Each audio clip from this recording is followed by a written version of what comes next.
Hello बच्चों, let's read this question. बच्चों, question start करने से पहले हमें एक कॉम्प्रिहेंशन गिवन है जिसको हम रीड करके एक बार समझ लेते हैं। देन हम क्वेश्चन को समझकर उसके अकॉर्डिंग ऑप्शंस मार्क। कॉम्प्रिहेंशन में बोला गया है, the term carbide is generally applied to compounds in which carbon is bonded to the elements of lower or approximately same electronegativity. This definition excludes the compound in which oxygen, sulfur, phosphorus, nitrogen, and halogens are united with carbon. Reactive metals, that is, of group 1 and 2, form ionic carbides. They hydrolyze to liberate hydrocarbons. Most of them resembles with NaCl in crystal structure. Transition metals forms interstitial carbides. तो बच्चों यहाँ पर बोला गया है कि carbide जो है वो कार्बाइड किसको बोला जाता है, कौन से टाइप की स्पीशीज को। तो ये जनरली उन कंपाउंड्स को बोला जाता है जिसमें कार्बन एक ऐसे एलिमेंट से बॉन्डेड हो, एक नहीं मतलब ज्यादा एलिमेंट से भी हो सकता है बॉन्डेड। कार्बन ऐसे एलिमेंट से बॉन्डेड हो जिनकी इलेक्ट्रोनेगेटिविटी या तो कम हो या फिर अप्रोक्सीमेटली सेम हो इलेक्ट्रोनेगेटिविटी। और ये जो डेफिनेशन है, ये डेफिनेशन अपने जो स्पीशीज हैं उनमें से बाहर कर देती है अगर वहां पर ऑक्सीजन, सल्फर, फॉस्फोरस, नाइट्रोजन और हेलोजन से कार्बन कनेक्टेड है, क्योंकि ऑब्वियसली ये ज्यादा इलेक्ट्रोनेगेटिव हो गए। अब यहाँ पे कौन टाइप के कार्बाइड्स, मतलब कौन टाइप के स्पीशीज कार्बाइड्स फॉर्म करेंगे, तो रिएक्टिव मेटल्स मतलब ग्रुप 1 एंड ग्रुप 2 के जो मेटल्स हैं वो फॉर्म करते हैं आयनिक कार्बाइड्स। ठीक है, तो यानी कि कार्बाइड्स ग्रुप 1 और ग्रुप 2 से ही मिलेगा। And they hydrolyse to liberate hydrocarbon, मतलब कि अगर उन्हें हाइड्रोलाइज करा जाए तो वो हाइड्रोकार्बन एक एज अ प्रोडक्ट फॉर्म करते हैं।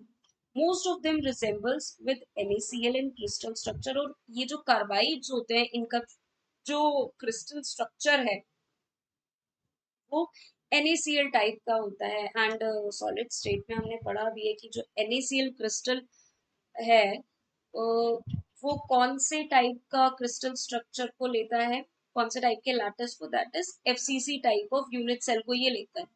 ठीक है, FCC टाइप में Na+ जो है वो ऑक्टाहेड्रल वॉइड में जाता है, Cl- जो है वो FCC साइड्स पे जाता है। Transition metals form interstitial carbides. जो ट्रांजिशन मेटल्स हैं वो इंटरस्टिशियल कार्बाइड्स को फॉर्म करते हैं। ठीक है, select the methanides form from compounds given below. Question में बोला गया है, ये आपको 4 कंपाउंड्स दिए गए हैं, इनमें से हमें मीथेनाइड्स को बताना है। मीथेनाइड्स क्या होते हैं बच्चों? जनरली मीथेनाइड्स एक टाइप के आयनिक कार्बाइड्स होते हैं। तो यहाँ पे ये कंसेप्ट में आएगा हमारा सम पॉइंट्स अबाउट मीथेनाइड्स। तो मीथेनाइड्स क्या होते हैं? आयनिक कार्बाइड्स होते हैं। ठीक है बच्चों, आयनिक कार्बाइड्स जो कि मीथेन एज अ प्रोडक्ट देते हैं। ठीक है, मीथेन एज अ प्रोडक्ट देते हैं ऑन हाइड्रोलाइसिस। ऑन हाइड्रोलाइसिस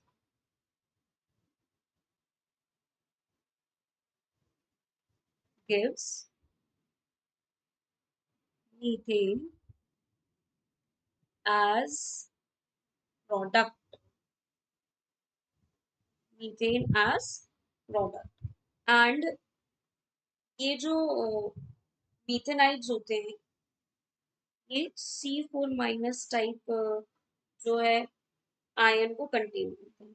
तो देखिए बच्चों, C4- टाइप आयन कंटेन करते हैं तो वो किस में होगा? देखिए बेसिकली हाइड्रोलाइसिस पे जो मीथेन है, देखिए Al4C3 एंड Be2C, ये क्या करते हैं जब इनका हाइड्रोलाइसिस करा जाता है तो ये हमें देते हैं बच्चों मीथेन। ठीक है, एंड साथ में इनके हाइड्रोक्साइड, जैसे कि ये हमें देगा एल्यूमिनियम हाइड्रोक्साइड, यहाँ पे मिलने वाला है बेरिलियम हाइड्रोक्साइड। ठीक है बच्चों, तो ये है हमारे जो मीथेन देते हैं। बाकी MgC2 और PaCO2 तो नहीं देते, तो इसका करेक्ट ऑप्शन निकल के आएगा बच्चों option C. I hope all of you understood very well. Thank you and best of luck.